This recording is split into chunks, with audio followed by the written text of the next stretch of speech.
Ujambo tena watazamaji na wasikilizaji wa MTV Online kote mnapotusikiliza siku ya tarehe 11 Aprili 2025. Mimi ninaye ungana nawe katika matangazo ya leo ni Jean-Paul Sikiminywa. Tunayo kwa siku ya leo ni wakulima na wakazi wa wilaya Mombasa mkoani Ituri wapongeza jeshi la serikali ya Kongo DRC na lile la UPDF kudumisha usalama kwa wakulima na wasafiri baada ya muda mrefu wa ukosefu wa usalama.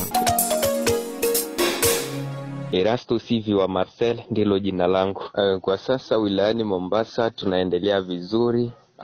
Biakato mambo iko safi kabisa. Hakuna tatizo lolote, ijapokuwa siku zilizopita wakijadi majimaji UPLC waliweza kuchanganya raia, lakini utulivu uliweza kurejea kupitia wajibu wa vikosi vya serikali. Ndio hapo kuna wanajeshi wa Uganda UPDF ambao walikuja kufanya operation na jeshi la Kongo. Hizi operation zinaendeleaje? Operation hizo kabisa zinaendelea sambamba. Hakuna tatizo lolote lile ambalo limeweza kujitokeza wakati waliweza kuwasili katika maeneo haya, na tumeweza kupata amani kabisa, imeweza kurejea vijijini. Wakulima kwa muda mrefu wamekuwa wakiogopa kwenda mashambani.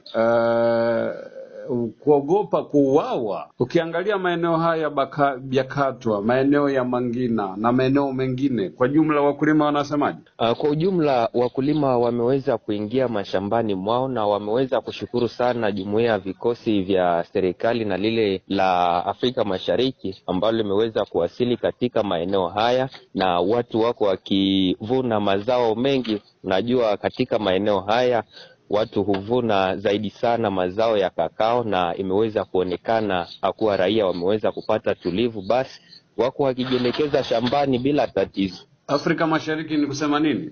Ni kusema vikosi vya Uganda na lile la Jamhuri ya Kidemokrasia ya Kongo ambao viko vinapatikana katika maeneo haya wameweza kudhibitisha usalama wa raia katika vijiji na maeneo za mashamba. Na kwa wasafiri wenye kuondoka kwa mfano Butembo, Beni kuelekea Kisangani?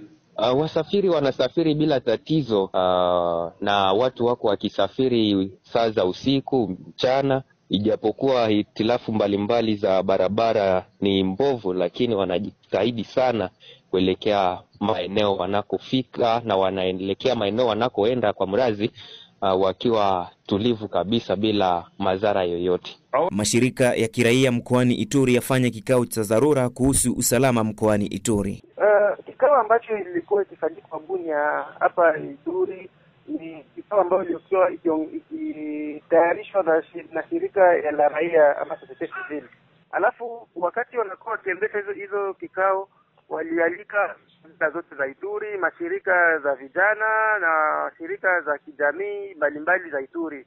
Watu walikuwa wakizungumza, kila mtu alileta maono yake mbalimbali kufatana na hali ambayo imepita, hali ambayo Ituri imejikuta ndani kwa sasa.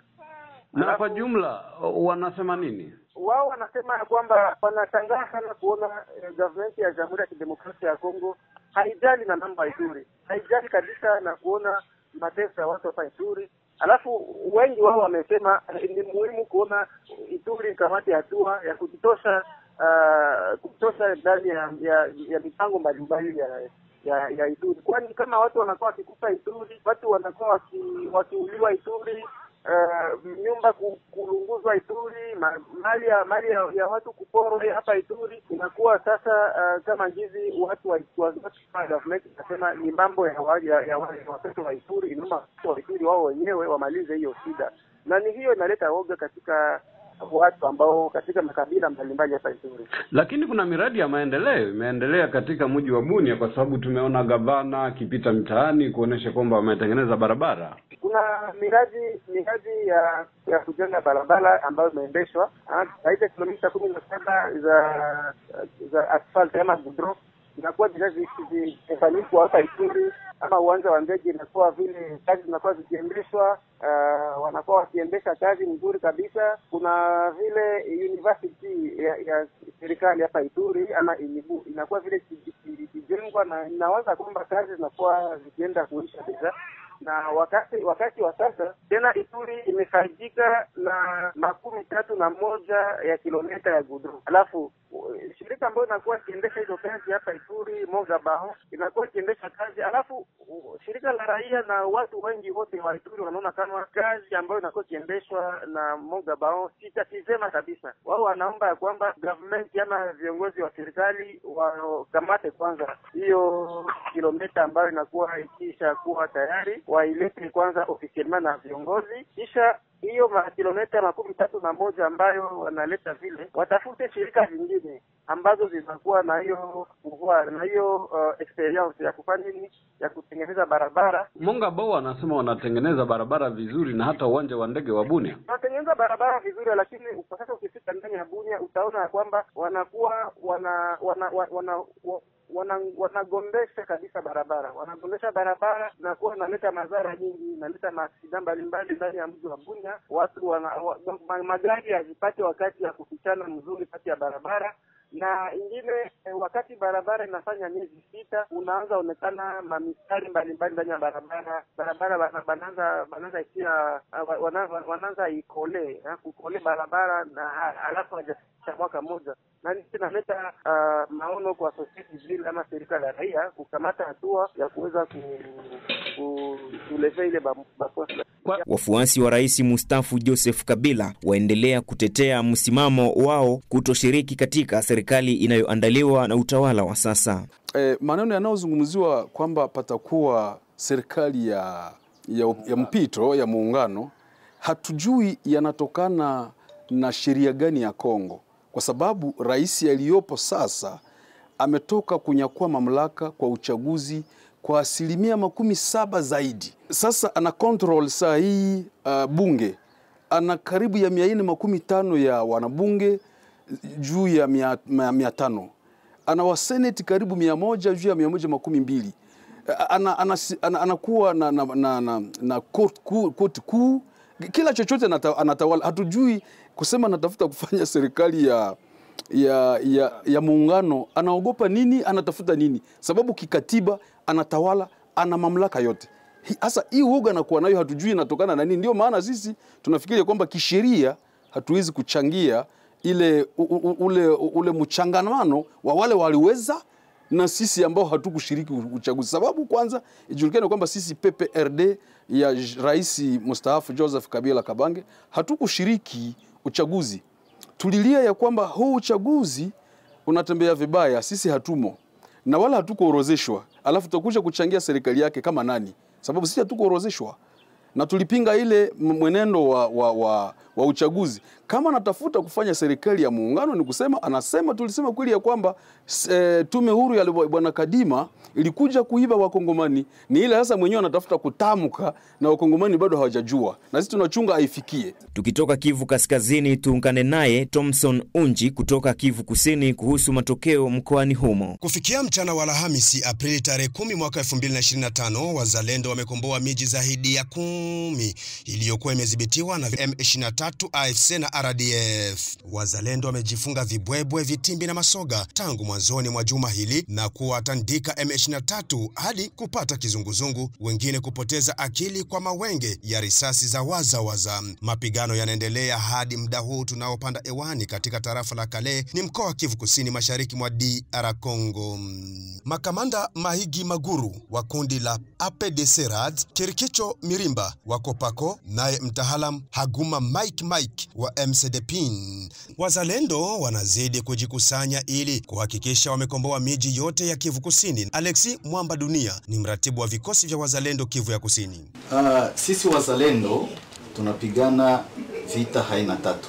Tunapigana haina ya gerila, ya kusema tunakuwa tunafanya maambushi. Tunapigana kwa kuzinduana mahali mbalimbali, hivyo tunapatikana Kalehe.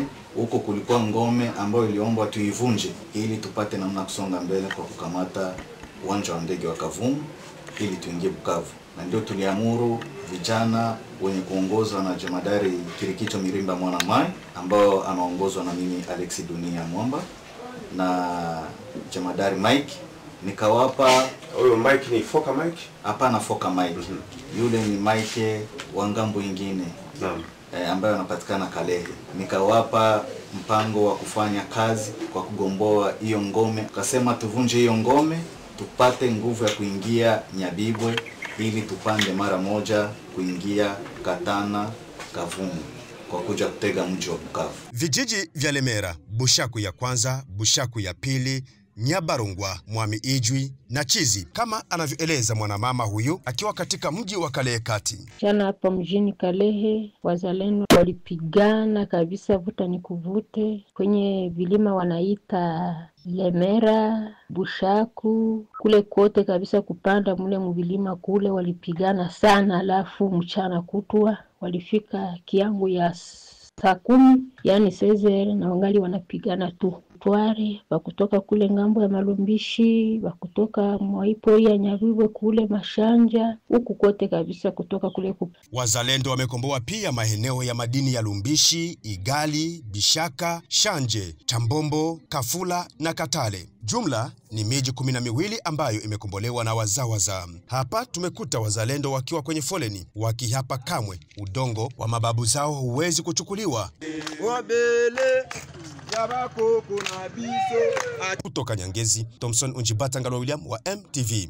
Wavuvi pamoja na wafanyabiashara wa dagaa na samaki katika mwalo wa Katonga, manispaa ya Kigoma Ujiji, wameiomba serikali kuangalia upya swala la kudhibiti nyavu haramu ziwa Tanganyika ili kuongeza upatikanaji wa mazao na kupunguza kuvua samaki wadogo wadogo maarufu kwa jina la nyamnyam. Mwanahabari wetu Trifon Odas ametuandalia taarifa ifuatayo. Eneo la Katonga kata ya Bangwe, manispaa ya Kigoma Ujiji, magharibi mwa Tanzania, ni sehemu maarufu sana kwa shughuli za uvuvi, na wakazi wa maeneo haya wanasema wamekuwa wakirithishana vizazi na vizazi. Hata hivyo, uvuvi haramu unatajwa kuharibu kwa kiasi kikubwa mazalia ya samaki na dagaa ndani ya ziwa Tanganyika, ambalo hutegemewa na jamii kutoka mataifa mbalimbali yanayozunguka ziwa hili. Na hapa mwenyekiti wa chama cha wavuvi mkoa wa Kigoma, Francis Kabura, anaeleza athari za kuvua samaki wadogo pamoja na dagaa ambao hawajafikia muda wa kuvuliwa. Tunapopumzisha ziwa Tanganyika, viumbe vinaongezeka kwa maana ya samaki na dagaa. Kwa sababu hata nchi za Ulaya tunajua kwamba Japani na Norway wanavua miezi 6 na miezi 6 wanafunga, na wanapata mazao makubwa, wanapata mapato makubwa. Hata sisi tukijifunza katika hilo, tunaamini kama kwa baadaye tutapata mapato makubwa zaidi. Swala hili ni jambo zuri ambalo litakuwa na faida kubwa sana kwa wakazi wa Kigoma, hasa ukizingatia kwamba kwa kipindi hiki kirefu samaki wamekuwa ni wachache sana, dagaa wamekuwa ni wachache sana. Anasema ni kweli baadhi ya wavuvi ambao wamekuwa wakitumia zana haramu, na kwamba wanaendelea kuelimishana ili kulinda mazao yanayotoka ndani ya ziwa Tanganyika kwa manufaa ya kizazi kijacho. Hatukuona mabadiliko yoyote. Tena dhana ya serikali kwamba wakipumzisha ziwa samaki ndio watakuwa wakubwa, sio nini, hatujaona hicho kitu. Waziri mwenyewe alifunga ziwa siku ile anaanza kuvua, alikuja kuvua dagaa ambao si wakubwa walivyokuwa kitarajia wao, na alionunua hao. Serikali mambo hayo kabla ya kuwafanya wao wanatushirikisha sisi wenye wataalamu wa uvuvi. Kwanza moja, nina uzoefu wa ziwa hili kwa miaka mingi, pia ni mvuvi na nimezaliwa kwenye familia ya kivuvi. Mwaka jana tulipofunga ziwa na tulipofungua sikuona tofauti kubwa. Mambo yalikuwa ni yale yale, na hata waziri alikuwepo hapa siku tunafungua ziwa. Dagaa waliovulika siku ile ni wale wale tuliokuwa tukiwavua hata kabla tujafunga ziwa. Serikali iliamua kuweka utaratibu wa kupumzisha ziwa kwa takriban kwa kipindi cha miezi 3, lengo ikiwa ni kuweza kuhakikisha kwamba samaki wanazaliana na kuongeza upatikanaji wa samaki ndani ya ziwa hilo. Baada ya kufungwa ziwa na kufunguliwa, kwa sababu waliwekwa watu wa takwimu kuja kuchukua takwimu kulinganisha mwaka uliopita na mwaka huu. Matokeo ya ripoti ile ya utafiti ilionyesha ni kwamba mavuno yameongezeka kwa zaidi ya 4% kwa kipindi usilo kilinganisha na miaka iliyopita. Unaona? Kwa hiyo zile data za takwimu ndo zinatoka kwenye upande wote mbili, dagaa pamoja na samaki aina migebuka. Sasa wavuvi wanachoangalia eneo moja, sisi production tunaangalia ziwa zima, kuanzia kusini, kaskazini, mpakani mwa Kagunga, mpakani mwa Tanzania na Burundi, kule Kagunga mpaka kule Kasanga, mpakani mwa Tanzania na Zambia. Ni kiripoti kutoka hapa Kigoma, mimi ni Tryphon Odas. Ni hayo kwa siku ya leo. Niite Jean Paul Sen Sikiminywa kutoka Kirumba, mashariki mwa Jamhuri ya Kidemokrasia ya Kongo, niliyekusomea matangazo ya leo. Endelea kufuata MTV kupitia mitandao yetu mbalimbali ya kijamii. Asante na jioni njema.